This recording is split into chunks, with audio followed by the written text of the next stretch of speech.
भारत में पिछले साल में और पिछले 6 सालों में महिलाओं के खिलाफ हिंसा में वृद्धि हुई है। ये वृद्धि लगभग 26.35% की वृद्धि हुई है और आज हम इसी पर चर्चा करने के लिए एकत्रित हैं। नमस्कार, मैं हूं आलोक बेंजामिन और मेरे साथ इस पैनल में उपस्थित हैं डॉक्टर शालीन शर्मा, जो कि महिला बाल विकास अधिकारी हैं, और साथ ही निकिता गर्ग मैम हैं, जो कि एक मोटिवेशनल स्पीकर, ट्रेनर और एक स्टोरी टेलर भी हैं। और हमारे साथ हैं विकास जैन जी, जो कि संचालक हैं पदजीवनी के। स्वागत है आप सभी का इस चर्चा में। सबसे पहले शालीन जी, मैं आपसे जानना चाहूँगा कि महिला हिंसा को हम किस तरीके से परिभाषित कर सकते हैं, ये क्या है? हिंसा अपने आप में हिंसा है। महिला हिंसा वो हिंसा है जो महिलाओं के प्रति की जाए। इसको इस अलग से परिभाषित करने की जरूरत इसलिए है कि इसका प्रचलन बहुत ज़्यादा है, प्रिविलेज बहुत ज़्यादा है जी। और ये किसी भी प्रकार की हिंसा हो सकती है। ये शब्दों से हो सकती है, वर्बली भावनात्मक हिंसा हो सकती है, शारीरिक हिंसा हो सकती है, यौन हिंसा हो सकती है। वो किसी भी प्रकार का आचरण या व्यवहार जो किसी को कष्ट या दुख पहुंचाए, वो हिंसा की श्रेणी में। और महिला हिंसा ये कई बार इतनी सटल भी हो सकती है कि उनके जो बेसिक ह्यूमन राइट्स हैं, निर्णय लेना, किस व्यक्ति से मिलना, किससे नहीं मिलना, शिक्षा के लिए जाना, विषयों का चयन करना, उसमें भी अगर उनको कहीं रोका जा रहा है ना, उनको वंचित रखा जा रहा है, तो वो भी हिंसा है। जी, हम नेशनल क्राइम रिकॉर्ड्स ब्यूरो का हम पिछले साल का हम देखेंगे 2021 का, तो उसमें लगभग 4,28,000 से ज़्यादा हिंसा हुई है महिलाओं के खिलाफ। हम बात करना चाहेंगे कि जो डाउरी से जो रिलेटेड हिंसा होती है उसके विषय में, क्योंकि जो आंकड़े हैं वो ये बताते हैं कि आज भी गाँव में 95% जो है वहाँ पे बिना डाउरी के विवाह नहीं होते हैं। और पिछले वर्ष मोर देन 6,000 डेथ्स, 6,000 से ज़्यादा जो डाउरी रिलेटेड डेथ्स हुई हैं दुल्हनों की। और हर 77 मिनट में, यानी कि जब तक हम इस चर्चा को हम समाप्त करेंगे तब तक एक डेथ हो चुकी होगी डाउरी रिलेटेड। निकिता जी, आप ये लेन देन को, शादी के लेन देन को कहीं ना कहीं एक हमने मान्यता भी दे दी है, उसको लेजिटिमेट कर दिया है कि ये तो होना है। जैसे मुझे याद है, हम छोटे होते थे तो कभी कभी घरों में हम सुनते थे कि अगर लड़के ने कहा कि मुझे बाइक चाहिए, गाड़ी चाहिए, अरे बेटा अब शादी हो जाएगी तो दहेज में ले लेना। लड़की ने कहा कि मुझे कुछ पढ़ना है, नहीं तो हमने जितना पढ़ा दिया अब उतना बहुत है, अब जितना जो आगे करना है अपने ससुराल में करना। सो ये सिर्फ गांव में नहीं है, ये समाज में है और हर समाज में है। लेन देन को बहुत सिस्टमाइज कर दिया है। जैसे कि आपने मानसिकता के बारे में बात करी निकिता जी, तो मैंने व्यक्तिगत रूप से कई चर्चाओं में, ऑफिस में ये सुना कि एक व्यक्ति भले ही वो IAS क्लियर करके IAS बनने की बुद्धिमत्ता रखता हो, क्षमता रखता हो, लेकिन वहाँ पर भी हमने देखा कि उनमें भी ये दहेज प्रथा चालू है। टाइप का हो जाता है कि अगर IAS उतने लाख या इतने करोड़ होंगे, उसके नीचे का अधिकारी है तो यू आर राइट कि एक रेट कार्ड की तरह ये चल रहा है। तो मेरा ये सवाल है विकास जी आपसे कि जब हम कहते हैं कि एजुकेशन से जब व्यक्ति और पढ़ता है, बुद्धि उसको मिलती है, इंटेलेक्चुअल है, तो ये सारी कुरीतियाँ तो जानी चाहिए कि इंसान अपना एक रेट लगाए या इसमें करे। तो आप कहाँ देखते हैं कि हमसे चूक कहाँ हो रही है, क्या समाधान हो सकता है? 2-3 चीज़ें हैं। जैसे पहली जो हमें शिक्षा मिलती है वो परिवार से मिलती है। परिवार से हमें संस्कृति मिलती है, सभ्यता मिलती है। उस समय की संस्कृति क्या थी? जैसे कि अगर हम दहेज की बात करें तो दहेज पहले ऐसा होता था कि 2 फैमिलियों को एक नया परिवार मिल रहा है और जितने रिलेटिव्स होते थे या जितने भी गेस्ट होते थे वो अपनी तरफ से गिफ्ट देते थे। वो सारी चीज़ें मिलके उनकी एक नई फैमिली के लिए स्टार्ट होता था। बट धीरे धीरे क्या हुआ, हम रिलेटिव से नहीं लेंगे या वो उतना नहीं दे पा रहे, अब हम देंगे, फैमिली देगी। तो वो चीज़ वहाँ से डाउरी का सिस्टम स्टार्ट हुआ। सेकंड हुआ एजुकेशन, जो हम स्कूलिंग या कॉलेज बोलते हैं। वहाँ पर हमें कभी इन सब्जेक्ट्स के बारे में पढ़ा ही नहीं गया कि अरे मेरी मतलब उसके बेटे की शादी में तो इतना मिला था, आपकी बेटी की शादी में बाइक ही मिली है। तो वो तो डिस्प्ले भी हो जाता है, प्रतिष्ठा की बात आ जाती है कि समाज में हमारा स्तर कम ज़्यादा हो रहा है। आज ये फैशन में आ गया है। अगर आप देखेंगे पहले शादियाँ बहुत सिंपल हो जाती थी, अगर हम उसमें आ रहे हैं, और आज की शादियाँ जो हो रही है 1 करोड़ 2 करोड़ 5 करोड़ तक जा रही है, सिर्फ दिखावे की वजह से। जब वो दिखावा है तो खर्चा भी है, खर्चा होगा तो उसको हमें सामने वाले से लेना है। तो हमारे एजुकेशन सिस्टम में ही कुछ ये समस्या है नैतिक शिक्षा को लेकर के, बहुत। क्योंकि ये उल्टा शिक्षा प्राप्त करने के बाद हम उनका और जैसे उन्होंने मूल्य बढ़ा रहे हैं, तो आप भी इस विषय में कुछ प्रकाश डालिए कि क्या कैसे समाधान हो इस चीज़ जो का। हमारी सामाजिक संरचना है, जो हमारा पारिवारिक परिवेश है, जो हमारी सांस्कृतिक परंपराएं हैं, और इस सब का जो पितृसत्तात्मक जो हमारा ढांचा है, उसमें जिसको इसको इस तरीके से फिट किया गया है ना, कि ये जो हमको लगता है कि dowry is a reason for this, वो रीजन मेन रीजन नहीं है, वो मुख्य रीजन नहीं है। वो जो प्री एग्जिस्टिंग बायसेस है ना, जेंडर बायसेस है, जेंडर रोल्स है, उनको रीइंफोर्स कर रहा है बस। व्यवस्था में खोट है जो ये पितृसत्ता की है, ये सामाजिक संरचना। आपने भी अभी कहा कि हमारे संस्कार या सांस्कृतिक परंपराएं हैं, तो वो इस वक्त वो बेमानी हो चुकी है। कभी किसी जमाने में एंथ्रोपोलॉजी में जब हम बढ़ रहे थे संस्कृति के रूप में, सिविलाइजेशन के रूप में, तब हो सकता है उसकी जरूरत होगी। आज उसकी जरूरत नहीं है, आज तो रिडंडेंट है, आज तो वो एक बोझ है, उसको हमको गेटेड होना है उससे। अगर देखिए डाउरी डाउरी डाउरी लोग कहते हैं, मैं कह रहा हूँ दहेज मत दो ना, बच्ची को संपत्ति में हिस्सा दो। नहीं हो पाता ऐसा। लेकिन महिला का दोहन महिला भी तो ज्यादा कर रही है ना। ये एक भ्रांति है आपकी। केवल 30,000 अंग्रेज भारत की इतने लाखों की आबादी पर राज कर सकते थे ऐसा नहीं था। हाँ, उन्होंने भारतीयों को ही भारतीय के खिलाफ सेना बनाए खड़ा किया ना। तो ये एक पुरुष पितृसत्ता का ये एक हथियार है कि वो महिला को महिला के विरुद्ध इस्तेमाल करते हैं। आपको लगता है ऐसा? हाँ भाई ससुर कभी भी बहू से सीधे बात नहीं सीधे बात नहीं, किसके थ्रू बात करेगा? वो जो अपनी जो उसकी सास है उसके थ्रू बात करेगा। अगर सब्जी में नमक कम है तो वो बहू से नहीं कहता नमक कम है, वो कहता है तुम्हें खाना बनाना नहीं आता, तुम्हारा एडमिनिस्ट्रेशन पुअर है, नमक कम है आज। तो वो तो खाना खा के चला जाएगा, लेकिन वो महिला उस महिला को दिन में 4 बार बोलेगी तेरे को खाना बनाना भी नहीं आता, नमक कम है। तो महिला का दोहन नहीं करती कभी। आप अखबार पढ़िए, भाई ने भाई का खून किया जायदाद के लिए तो मिलेगा आपको। हाँ। लेकिन महिला ने महिला का मर्डर किया जायदाद के लिए, आपको बरसों में सालों में कभी नहीं मिलेगा, आपको 100 साल में भी नहीं मिलेगा, है ना। तो महिला के दुश्मन नहीं है, इवन पुरुष का दुश्मन है, ऐसा हो सकता है। जवानों से आह्वान करना चाहिए हमें कि जो अपना वो कोई एक बेचने का मूल्य ना लगाएं, बल्कि अपना आत्मसम्मान रखें और ये निर्णय लें। ऐसे बहुत सारे हमारे पास उदाहरण हैं जिन युवाओं ने अपने बल पर, अपने स्किल्स पर अपना करियर खड़ा किया और उन्होंने ये अपने घर वालों के सामने बाध्यता रखी कि हम बिल्कुल दहेज नहीं लेंगे। तो ये महिलाओं की समस्या है सिर्फ, ऐसा नहीं है, लेकिन पुरुषों के लिए भी ये समस्या है, इसलिए पुरुषों को भी इसमें आगे आना चाहिए। मैं एक स्टैटिस्टिकली एक जो सर्वे हुआ था जो BBC के द्वारा कराया गया था, और ख़ासतौर पे भारतीय सर्वे है वो पिछले 2021 का, कि 40% महिलाओं ने और 38% पुरुष ने पत्नी को मारना जायज़ ठहराया। और किन कारणों से आप ये देखिए उस सर्वे में, अगर पत्नी इन लॉस का अनादर करती है, if she disrespect in loss, ऐसी स्थिति में पति पत्नी को मार सकता है। इसमें आप ध्यान दीजिए कि 40% महिलाओं ने हामी भरी। घर या बच्चों की अनदेखी करे अगर पत्नी, बिना बताए बाहर जाए और सेक्स के लिए मना करे। पुरुषों का तो ठीक है, मैं देख रहा हूँ 38% ने हाँ कहा, लेकिन 40% महिलाएं, ऐसा क्यों उन्होंने? आपने ये स्टैटिस्टिक्स मुझे अभी बताया है, so I am also shocked actually Alok ji, to be very honest, कि why women say yes to abuse, कि हम वो पितृसत्ता का दोष है।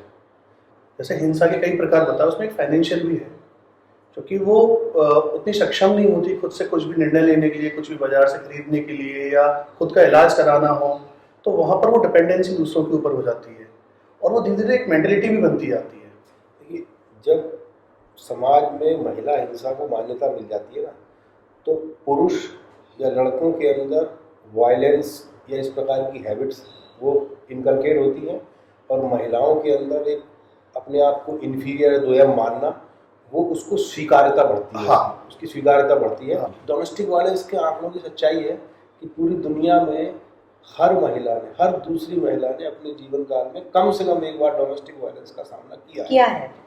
हर दूसरी महिला ने किया है। और मुझे तो लगता है शायद ज़्यादा भी हो सकता है। So when I was going through something and मैं अपने अब्यूजिव मैरिज से जब बाहर आई थी, तो मैं मेंटली सिर्फ डर कर बाहर आई थी, छोड़ने के इरादे से नहीं आई थी। सो मेरे फैमिली को बहुत समय लगा था मुझे काउंसिल करने में कि भाई तुम अब वापस नहीं जाओगी। ये अभी भी जब इतना सब होने के बाद भी जब छोड़ने को नहीं तैयार है, एक्सेप्ट कर रही है। हम उसको जायज़ मान रहे हैं, मुझे ये नहीं पता, मैं उसको जायज़ नहीं मानती थी, पर मैं उसको एक्सेप्ट कर रही थी। वो स्वीकार्यता मैंने कहा हाँ, एक्चुअली क्या होता है ना, क्योंकि डिपेंडेंसी जैसे उन्होंने कहा, डिपेंडेंसी और पुरुष के ऊपर डिपेंडेंसी, फिर समाज के ऊपर डिपेंडेंसी। एक परिवार में एक महिला और एक पुरुष है और एक लड़का और एक लड़की है। हाँ। पुरुष ने महिला के ऊपर हाथ उठाया, वर्बल अब्यूज भी किया। हाँ। तो वो बच्चे जो देख रहे हैं वो क्या सीखेंगे? यही लड़का ये सीखेगा कि जब मैं बड़ा हो जाऊंगा तो मैं अपनी महिला साथी के ऊपर हाथ उठा सकता हूँ, घर के अपने बराबर की या उस उम्र की महिलाओं पे हाथ उठा सकता हूँ, ये जायज़ है। क्योंकि उसने रिटेलिएट नहीं किया, उसने विरोध भी नहीं किया।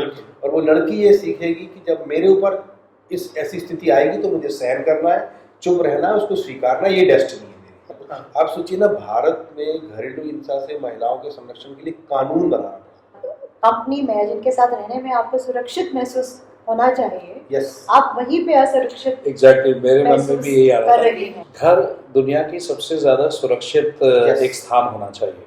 अब डोमेस्टिक वायलेंस की हम महिलाओं के बारे में जरूर बात कर रहे हैं, लेकिन उसमें बच्चे भी शामिल बच्चे हैं। भी चाइल्ड शामिल अब्यूज कानून में भी है बच्चे, कानून में भी घरेलू हिंसा से महिलाओं और बच्चों का संरक्षण। तो वहां पर सुरक्षित महसूस होने की जगह ऐसे कई घर हैं, जैसे शाली जी ने बताया कि दो में से एक महिला कभी ना कभी शिकार हुई है।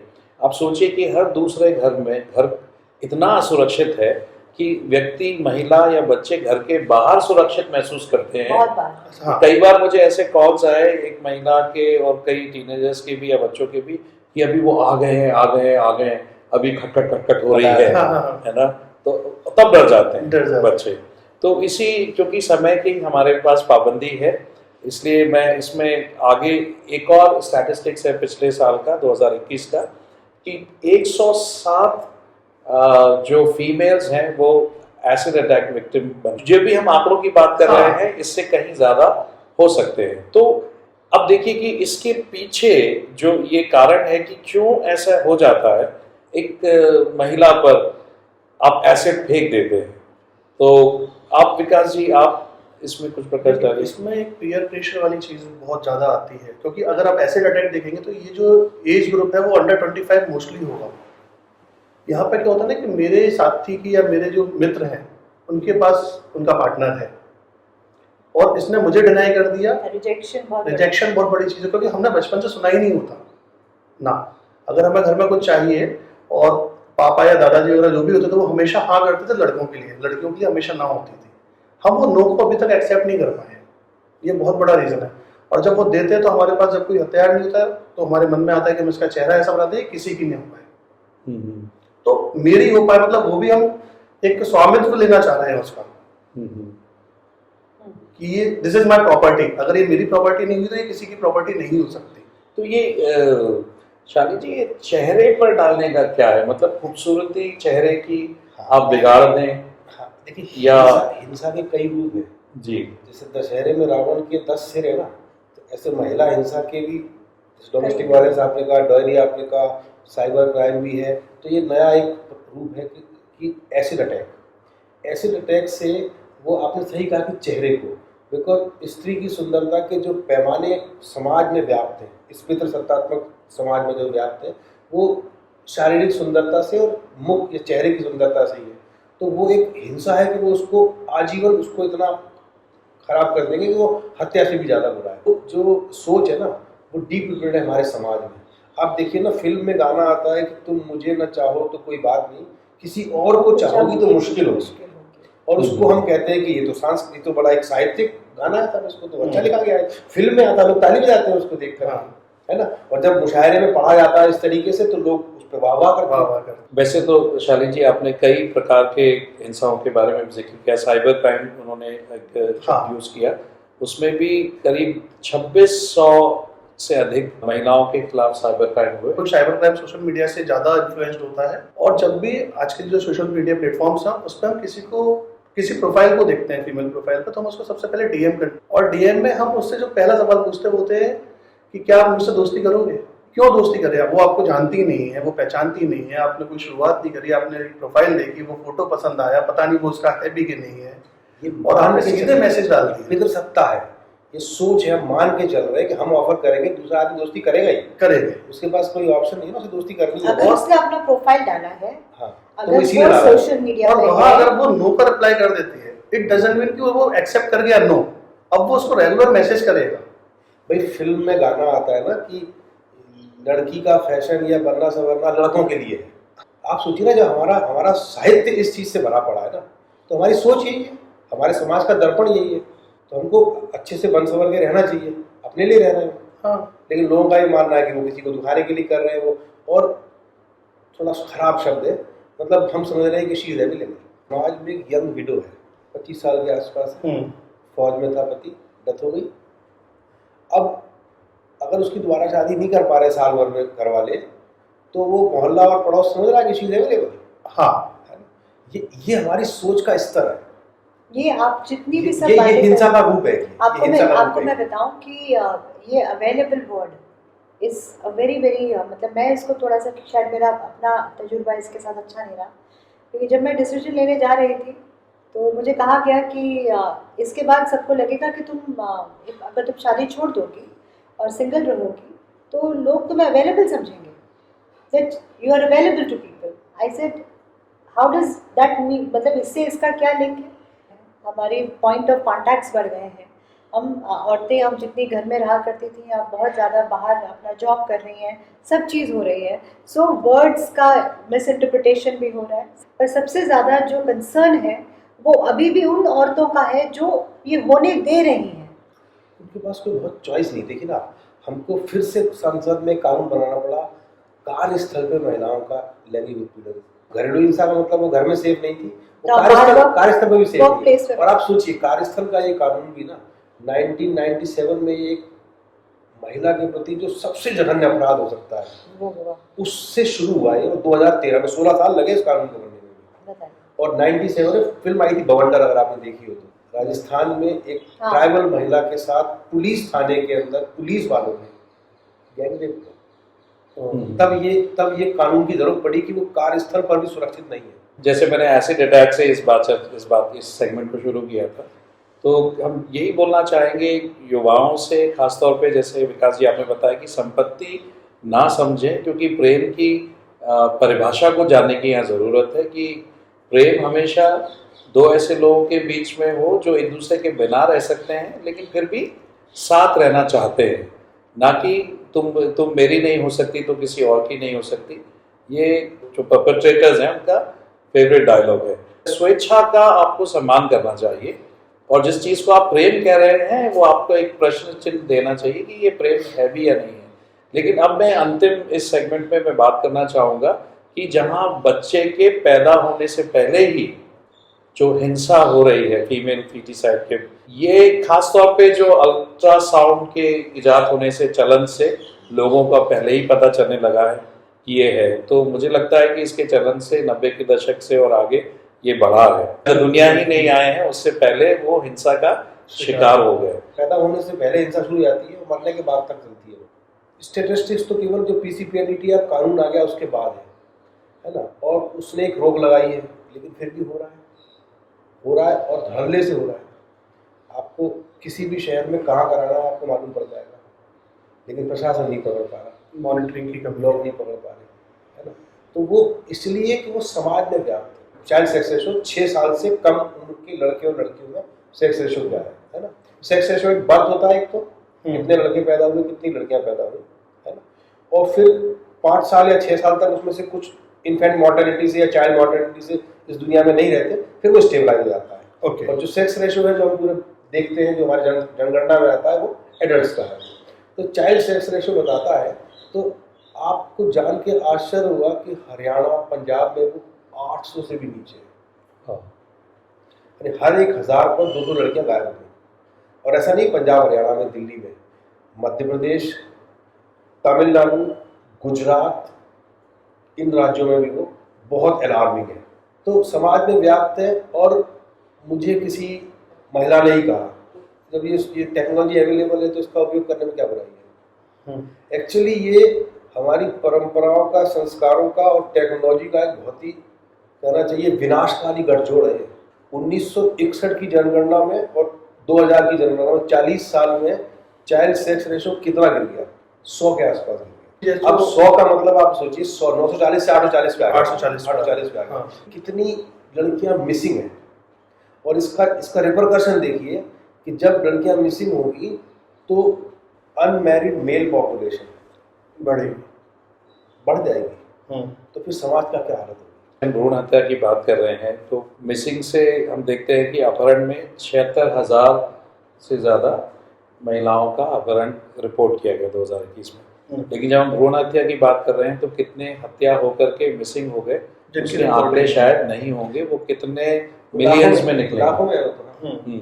आपको क्या लगता है कि ये जो महिला हिंसा जो हो रही है उसकी रोकथाम के लिए कोई भी जो उपाय है, आप एक एक करके आप इसमें शामिल हो और फिर इसका मुझे लगता है कि एक औरत का एम्पावरमेंट सबसे पहले उसके परिवार से मिलता है।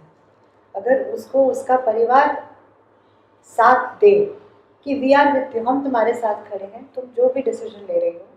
हम आज भी लड़कियों को शिक्षा ये दे रहे हैं हम अपने घर में कि फाइनेंशियली इंडिपेंडेंट होना, बट फाइनेंशियल इंडिपेंडेंस से ज़्यादा दिमागी इंडिपेंडेंस बहुत ज़रूरी है, that how strong you are mentally. मेरे अपने चाचा ने मुझे कहा कि बेटा तुम किसी से अब्यूज़ हो रही हो और उसको सहने में अपने आप को ताकतवर समझ रही हो कि मैं सहन कर लूँगी चाचा। तो उन्होंने कहा तो फिर अगर सहन ही करना है और अगर लड़ना ही है तो दुनिया से आके लड़ो। कि वो आपने फाइनेंशियल इंडिपेंडेंस की बात करी, पारिवारिक सपोर्ट की बात करी, विकास जी हमारे पीढ़ी दर पीढ़ी या साल दर साल हमारी नैतिक मूल्यों का पता होगा, वो अगर बढ़ेंगे। और हमें एक जगह ये भी समझना पड़ेगा कि हिंसा जो है वो कभी भी पति पत्नी या दो लोगों का मामला नहीं होता। पर नहीं, अगर वो हिंसा कर रहे हैं तो हमें वहाँ उनको समझाना भी चाहिए, नहीं समझते तो हमें उसके प्रति आवाज़ भी बुलंद करनी चाहिए। ये बहुत अच्छी बात इन्होंने बताई कि एक घर में जो घरेलू हिंसा हो रही है एक कानूनी मुद्दा है, हमारा संविधान इसमें बहुत कुछ लिखता है और इसको समाज को इसमें आगे आना है, इसको दूर करने के लिए। शालीन जी देखिए, ये जो महिलाओं के प्रति जो हिंसा है ना, एक्चुअल कारण है जेंडर बायसेस जो समाज में स्वीकार है, बिल्कुल मान्य है और घुली मिली हुई है हमारे दैनिक जीवन में। अब रही बात कि इसको हम क्या हमारी स्ट्रेटेजी हो सकती है इसको कम करने के लिए। वायलेंस अगेंस्ट वुमेन कौन कर रहा है? कर तो पुरुष ही रहा है। बिल्कुल। महिलाओं की सबसे बड़ी मुश्किल क्या है कि primarily they have to deal with man. तो इसमें हमको एजुकेट करने की जरूरत किसको है? लड़कों, हाँ, पुरुषों को बचपन से। तो हमको एक जेंडर इक्वलिटी की बात करनी है। हमारे पास एक कोड ऑफ कंडक्ट हो जो पब्लिक प्लेसेस में या परिवारों में किस प्रकार से व्यवहार करना है। जितनी ज़्यादा शिक्षित होंगी लड़कियाँ, जितनी ज़्यादा लड़कियाँ पब्लिक स्पेस में होंगी, जितनी ज़्यादा लड़कियाँ एम्पावरमेंट उसी से होगा कि एम्प्लॉयबिलिटी होगी। हाँ, आज हमारी बहुत अच्छी परिचर्चा हुई इस बहुत ही संवेदनशील विषय में, महिला हिंसा और उसके कारण क्या हैं और उसकी रोकथाम हम कैसे कर सकते हैं। ये सिर्फ महिलाओं का विषय नहीं है, महिला हिंसा होने से पूरा घर भी प्रभावित होता है, समाज प्रभावित होता है। और अगर हमें एक सशक्त समाज का निर्माण करना है तो पुरुषों को भी आगे आना चाहिए और इस कायरता से बचना चाहिए, क्योंकि हम एक सामाजिक प्राणी हैं और हमें हिंसा का रास्ता नहीं लेना है, बल्कि महिलाओं की, जैसे हमारी चर्चा में आया कि महिलाओं की इज्जत करना है, उनको सपोर्ट करना है और जहाँ जहाँ भी संभव हो पुरुषों को उनका साथ देना है कि इस महिला हिंसा के विरोध में वो महिलाओं का साथ दें। तो बहुत बहुत धन्यवाद शालीन जी आपका, जो आपने अपने विचारों को यहाँ रखा। निकिता जी आपका भी और विकास जैन जी आपका भी कि इस पर चर्चा में आप शामिल हुए। और हम आशा करते हैं कि सभी जो इसको देख रहे हैं आपने कुछ ना कुछ इसमें से लिया होगा। और हम चाहते हैं कि इस चर्चा को आप शेयर भी करें, कि बल्कि सारे पुरुषों के साथ जो आपके मित्र हैं, रिश्तेदार हैं, उनसे भी ज़रूर इसको शेयर करें। बहुत बहुत धन्यवाद। नमस्कार।